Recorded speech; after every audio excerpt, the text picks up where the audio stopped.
Alright, so Cleopatra. Let's talk about Cleopatra.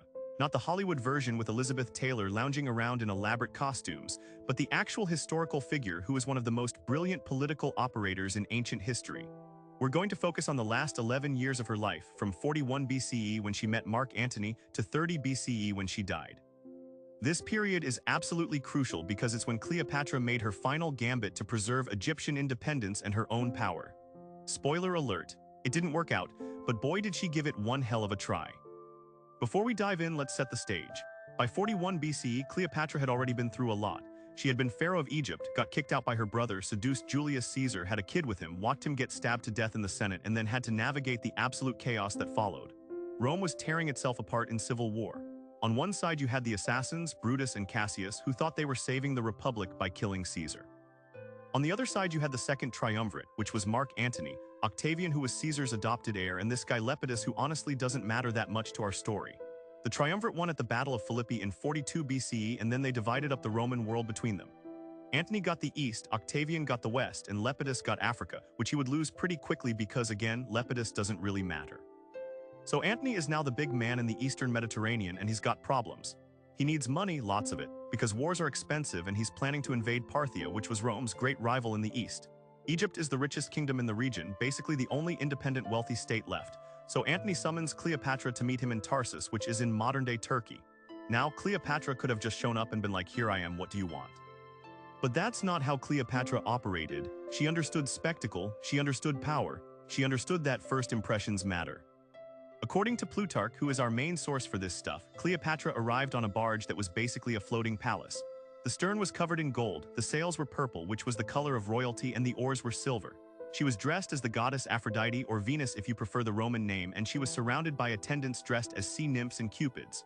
The whole thing was accompanied by music and perfume. It was a production.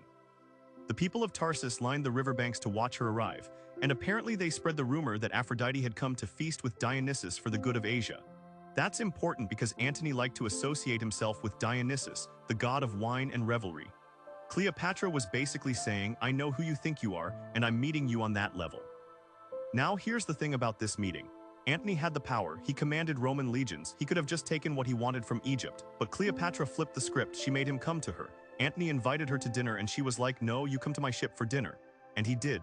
She hosted these elaborate feasts for him, night after night, each one more extravagant than the last. She was demonstrating that she had resources, that she had style, that she was someone worth partnering with rather than conquering. And it worked. Antony and Cleopatra became lovers, obviously, but more importantly, they became political partners. Antony needed Egypt's wealth to fund his campaigns. Cleopatra needed Rome's military power to protect Egypt's independence and to secure her own position on the throne. See, Cleopatra had enemies. Her sister Arsinoe was still alive, living in exile in Ephesus, and she was a potential rival for the throne. Cleopatra asked Antony to have her killed, and he did. He also executed a rival claimant to the throne in Syria.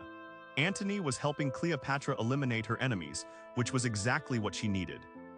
In return, Cleopatra gave Antony money and supplies, but she also gave him something else, legitimacy. Antony was positioning himself as the ruler of the East, and having the pharaoh of Egypt as his partner made him look like a Hellenistic monarch rather than just a Roman general. This is important because the Eastern Mediterranean had been ruled by Hellenistic kingdoms since Alexander the Great. People in that region understood monarchy. They understood divine kingship. They didn't necessarily understand or care about Roman republican traditions. So Antony and Cleopatra spent the winter of 41 to 40 BCE together in Alexandria, just partying and having a good time. They formed this club called the Inimitable Livers, which was basically an excuse to throw elaborate parties and live extravagantly. But don't be fooled into thinking this was just about pleasure. Everything Cleopatra did was calculated. She was binding Antony to her, making him dependent on her, making him see the world through her eyes. Then Antony had to leave because there were problems back in Italy. His wife Fulvia and his brother had started a war against Octavian, which was really stupid because the triumvirate was supposed to be working together. The war didn't go well, and Fulvia ended up dying, which was convenient for Antony because it meant he could blame everything on her. Antony and Octavian patched things up and signed the Treaty of Brundisium in 40 BCE. To seal the deal, Antony married Octavian's sister Octavia, who by all accounts was a lovely person and a good wife.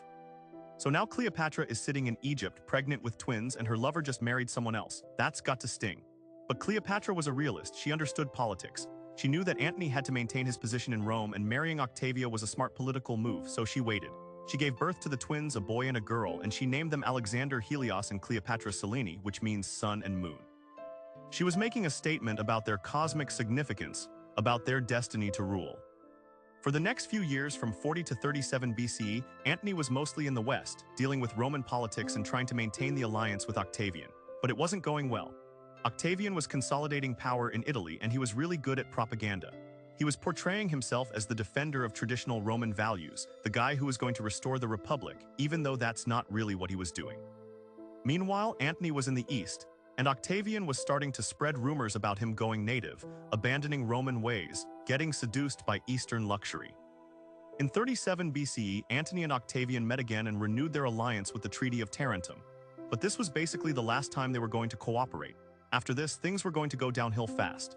Antony went back to the east and he sent for Cleopatra. They met in Antioch, and this is when Antony made a really significant move. He gave Cleopatra territory, lots of it. He gave her parts of modern-day Lebanon, Syria, Jordan, and southern Turkey. He was essentially reconstituting the Ptolemaic Empire at its height. This was huge for Cleopatra. It meant resources, it meant legitimacy, it meant power.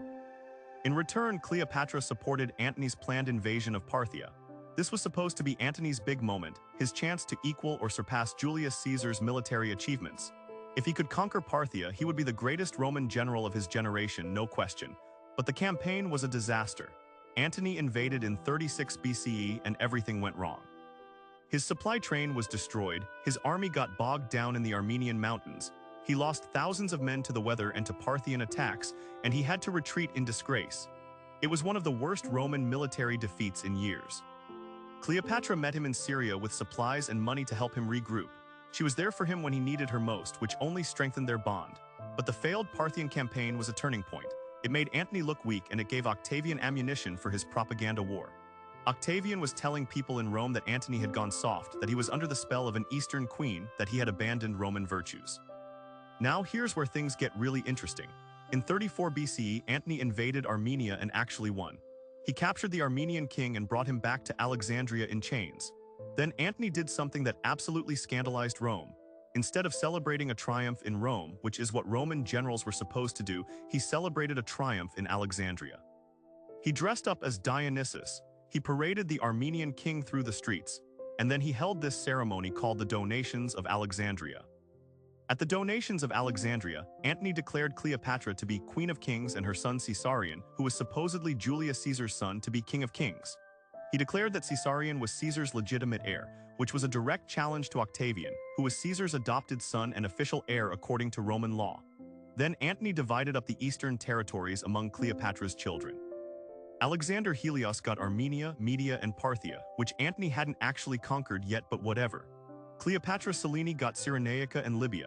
Ptolemy Philadelphus, who was Antony and Cleopatra's younger son, got Syria and Cilicia. This was Cleopatra's gambit in full swing. She was positioning her children to rule a vast Hellenistic empire that would rival Rome itself. She was using Antony's Roman military power to achieve Egyptian strategic goals. It was brilliant, and it was also incredibly provocative. Octavian went absolutely nuts when he heard about this. He used it as proof that Antony had betrayed Rome, that he was planning to move the capital to Alexandria, that he was going to make Cleopatra the Empress of Rome. Now, was Antony actually planning to do this? It's hard to say. Ancient sources are biased, especially the Roman ones, because they were written after Octavian won and he controlled the narrative. But it does seem like Antony was trying to create a new kind of political entity, one that blended Roman military power with Hellenistic monarchy. Whether that was his idea or Cleopatra's or a joint effort, we don't know. But it was a direct threat to the Roman political system, and Octavian knew it. For the next few years, from 34 to 32 BCE, the propaganda war intensified. Octavian was spreading rumors about Antony and Cleopatra. He said that Cleopatra had bewitched Antony with magic and drugs. He said that Antony was planning to give Rome itself to Cleopatra. He said that Cleopatra wanted to rule from the capital and dispense justice from the forum.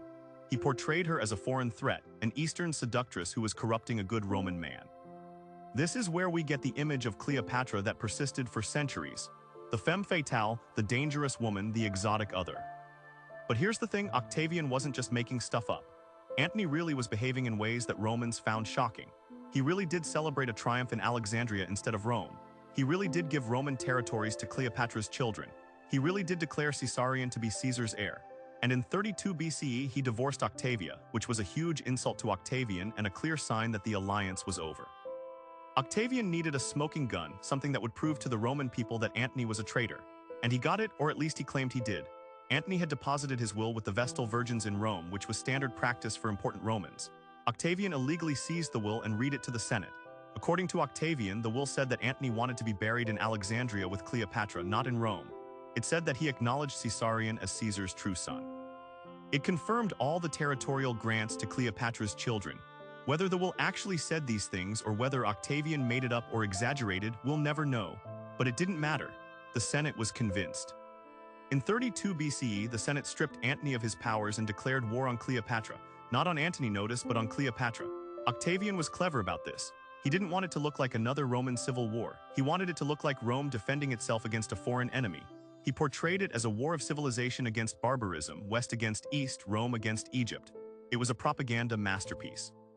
So now we're heading into the final showdown. Antony and Cleopatra gathered their forces in Greece. They had a substantial fleet and army, but there were problems. A lot of Antony's Roman supporters were uncomfortable with Cleopatra's presence. They thought she was a distraction, that she was interfering with military decisions, that Antony should send her back to Egypt. But Antony refused. Cleopatra was funding a huge portion of the war effort, and besides, he loved her. Or at least he needed her. Or both. The decisive battle happened in 31 BCE at Actium, off the coast of western Greece. Now, what exactly happened at Actium is debated by historians. The traditional story is that Octavian's fleet, commanded by his brilliant Admiral Agrippa, defeated Antony and Cleopatra's fleet in a naval battle. In the middle of the battle, Cleopatra's squadron suddenly sailed away, and Antony abandoned his fleet to follow her. This made Antony look like a lovesick fool who chose his woman over his men, which is exactly how Octavian's propaganda portrayed it. But some modern historians think it wasn't quite that simple. They argue that Antony and Cleopatra were trying to break through Octavian's blockade to get back to Egypt, and that the battle was part of a planned retreat rather than a defeat. Maybe Antony's position in Greece was untenable because his supply lines were cut and his troops were deserting. Maybe sailing to Egypt was the best option available. We don't know for sure. What we do know is that after Actium, Antony and Cleopatra's position collapsed rapidly. Antony's land forces surrendered to Octavian, his allies defected. His client kings switched sides. By the time Antony and Cleopatra got back to Alexandria, their cause was basically lost. But they didn't give up. They spent the winter of 31 to 30 BCE preparing for a final defense of Egypt. Cleopatra started testing poisons on condemned prisoners, trying to find the least painful way to die, which tells you where her mind was at. But she was also trying to negotiate. She sent messages to Octavian offering to abdicate in favor of her children. She offered him treasure. She even, according to some sources, offered to betray Antony. Octavian responded by sending messages to Cleopatra saying that he would be merciful if she killed Antony or handed him over.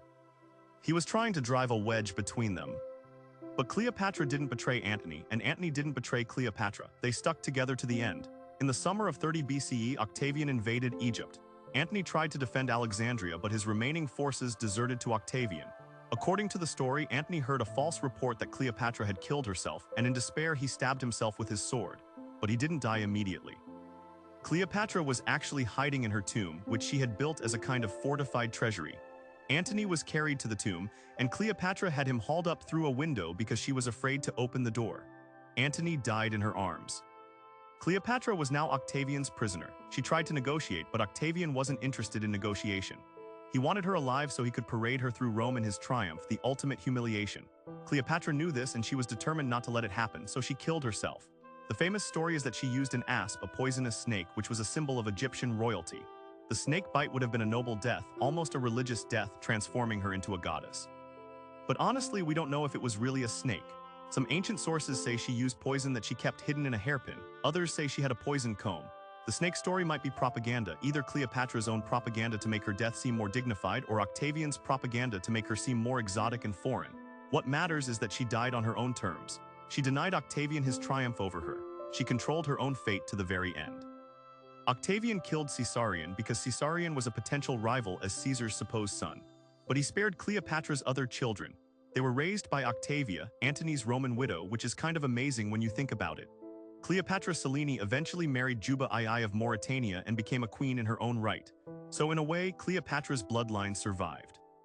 Egypt, however, did not survive as an independent kingdom. Octavian annexed it as his personal property. It became a Roman province, but a special one, governed directly by the emperor. No senator was allowed to visit Egypt without imperial permission because it was so wealthy and strategically important. The wealth of Egypt helped fund Octavian's transformation into Augustus, the first Roman emperor. In a very real sense, Cleopatra's treasure paid for the Roman Empire. So what do we make of Cleopatra's gambit? Did it fail? Obviously yes, in the sense that she died, Egypt lost its independence, and her children didn't inherit the empire she tried to build for them. But did she have any other choice? Probably not. Egypt was surrounded by Roman power. The Hellenistic world was collapsing. The only question was whether Egypt would be conquered or whether it could maintain some autonomy by allying with Rome. Cleopatra chose alliance, and she chose the most powerful Roman available, first Caesar and then Antony. Her mistake, if you want to call it that, was backing the wrong Roman. If Antony had won the civil war, Cleopatra would be remembered as the brilliant queen who secured Egypt's future. Instead, Octavian won and he got to write the history. He portrayed Cleopatra as a dangerous foreign seductress, and that's the image that stuck for 2,000 years. But if you look at what Cleopatra actually did, she was an incredibly skilled politician. She spoke multiple languages, including Egyptian, which most of the Greek Ptolemies didn't bother to learn. She understood economics and managed Egypt's resources brilliantly. She was a master of propaganda and spectacle. She navigated the treacherous waters of Roman civil war politics for 2 decades, which is more than most Romans managed. She formed partnerships with the 2 most powerful Romans of her era, and she nearly pulled off an incredible gambit to preserve Egyptian power and independence in a world dominated by Rome. In the end, she lost. But she lost to Augustus, who was arguably the most brilliant politician in Roman history, the man who transformed the Republic into an empire and ruled for 40 years. There's no shame in losing to Augustus. Everybody lost to Augustus. Cleopatra just happened to be the last one standing before he achieved total victory. So that's Cleopatra's Gambit from 41 to 30 BCE. It's a story about power, politics, propaganda, and personality. It's about a woman trying to preserve her kingdom in a world of empires. It's about the end of the Hellenistic age and the beginning of the Roman imperial age. And it's about how history is written by the winners, because if Antony and Cleopatra had won, we'd be telling a very different story today. Like and subscribe for more. Thanks for watching.